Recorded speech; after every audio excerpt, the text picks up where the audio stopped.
How's it going, everyone? Good morning. Happy Wednesday. I hope you guys are having a terrific week so far. So this week, I've been dedicating this whole week to watch Robert Rodriguez and Jeff Daniels films. I know it's a weird mix that I did this for this week, but the way my approach is nowadays is that if someone comes into my mind, I'm gonna watch their movies, their interviews for that week. So far this week, and I'm gonna shock you guys with this, but the other day for the first time, I saw El Mariachi, which is Robert Rodriguez's first film, his debut feature film, and it's just amazing how he shot this on a 7,000 budget movie. So, but it's a very good movie. It's just unbelievable that he was able to pull that off, and obviously, it got him, the foot in the industry. So, but this is when independent films, they were, how can I say? This is when independent films, I wouldn't say that we're taken more seriously, but I feel that is not the way it is today. Like nowadays, you see, the floodgates are open. Everybody's making independent films, but at that time, to make independent films,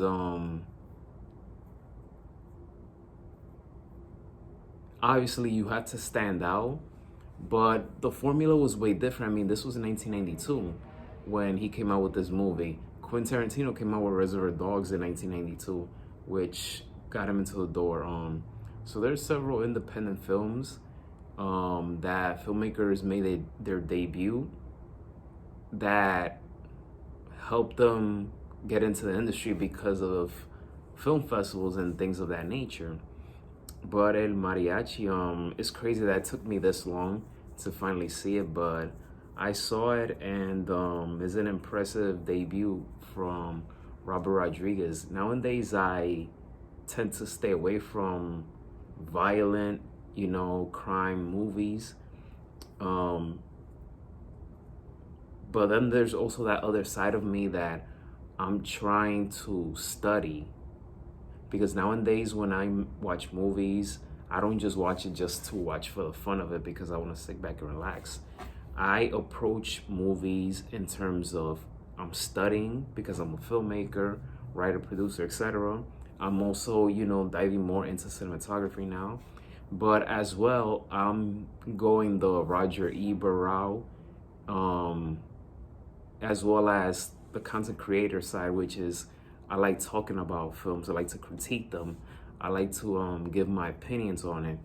Anything with movies, whether it's to make movies, write about them, make videos about them, I'm all for it. So cinema is life. I love cinema.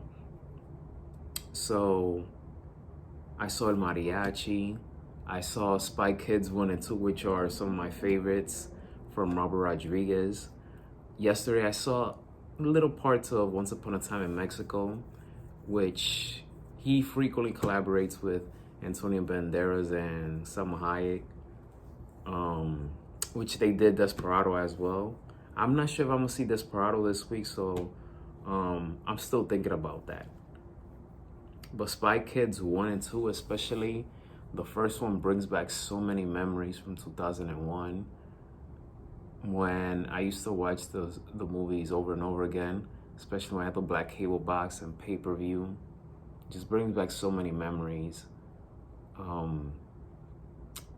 Yeah, man, Spy Kids, man. Spy Kids 1 was everything. I like Spy Kids 2, but there's just something about that first one that it sticks out to me. So there is that. And Robert Rodriguez, what I might respect about him is that he doesn't wait for no opportunities. He directs, produces, writes, edits. He has his own production company, which I believe that he runs it from his own house. So he's an inspiration to Latino filmmakers like myself. So, and he never let money played a factor him emotionally. Like if someone called for him like to direct $100 million film, um, as tempting as it is, but he doesn't want no one to handcuff him, I should say. And this is based on things that I've been listening and reading. So I don't know him personally, so but I do respect and admire him, what he has done for the independent film world, because I love independent films and I'm a big supporter of it. So, but he's definitely one of those inspirations to me in terms of just go for it, don't give a damn, and just do it your way, tell your story your way. And guys like him, Spike Lee, I'll even throw John Singleton there. The list just goes on and on and on, in terms of guys that wear so many hats on set and they just go for it. You know, they tell their stories their own way. Jeff Daniels, what a magnificent talent he is.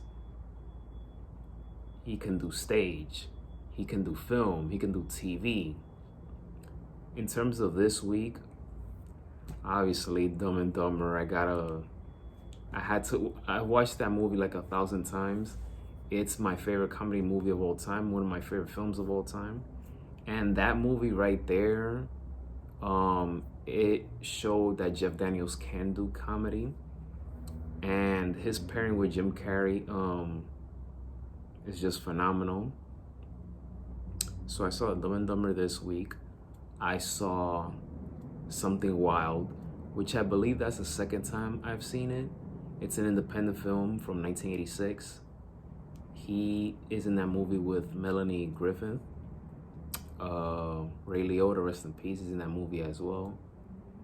And that movie is crazy because it starts off so warm and cool and everything. It just goes from like feel good, cool, warm to dark in the second act. But yeah, it's a good independent film. And this was Jeff Daniels before Jeff Daniels. This was in the 80s. So I saw Dumb and Dumber, Something Wild. I've been watching The Newsroom. The Newsroom, listen, anything with Aaron Sorkin, anything he touches, I'm watching it. He's my favorite screenwriter, so I'll watch anything with him. And The Newsroom is created by Aaron Sorkin. I have it, the entire 3 seasons on Blu-ray. So I've been watching that. And I feel like The Newsroom was where more opportunities started opening up for Jeff Daniels.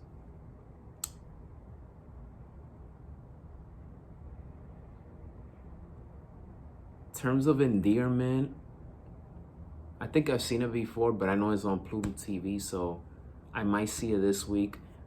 He said it in an interview that movie was like going to grad school because he had Jack Nicholson. You had I'm forgetting the actress's name, but he met Jack Nicholson and he got some great advice from him. And this was in 1983 when the movie came out. One movie that I want to see from Jeff Daniels that I haven't seen yet, and it's a long movie, and that movie's called Gettysburg. Gettysburg from 1993, so I definitely got to see that. Maybe this week, maybe next week, or this weekend.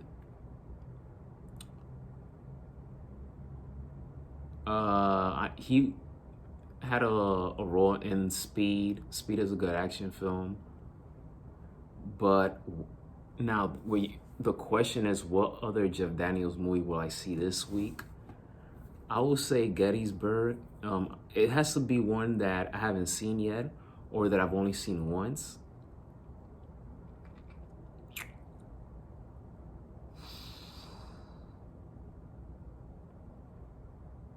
I have to think about that one.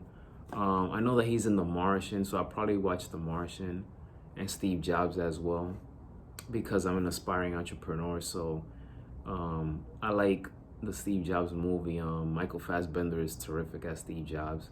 Jeff Daniels in that movie as well. He does a good job as well. But I would say Gettysburg will probably be my next go to Jeff Daniels movie to see. If you haven't seen The Looming Tower, the limited series on Hulu, you should watch it. He's terrific in it. I don't think I've seen Godless yet, so I don't know.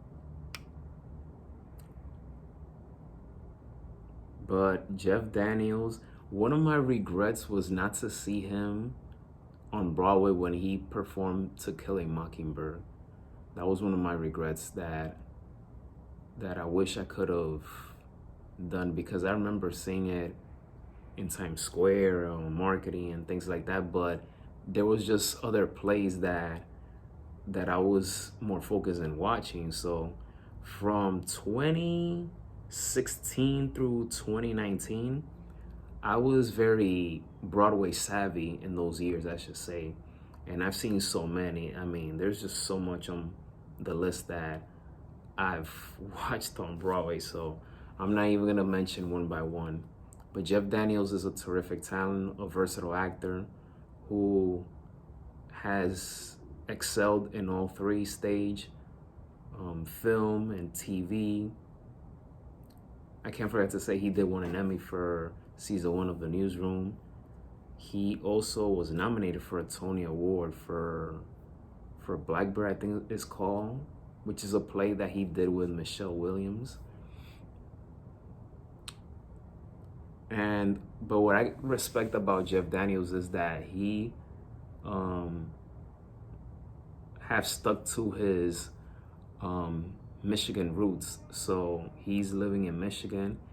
He always believed in the back of his mind that at any given moment his career could end at any point. So, but I like I like public figures, especially filmmakers, actors in the film industry, that they decide to stay away from the whole Hollywood concept, the whole Hollywood living lifestyle, and just stick to their roots where they grew up, or just anywhere else outside from Hollywood. So, and that's what I want, you know. I'm gonna stick to doing independent film work and live wherever God puts me to live. I would love to live in Florida. Who knows? I might even consider Tennessee or Missouri. Like, who knows? Who knows what my future could hold? Because sometimes things don't always go the way you plan. But definitely, I am not the person to go the Hollywood route.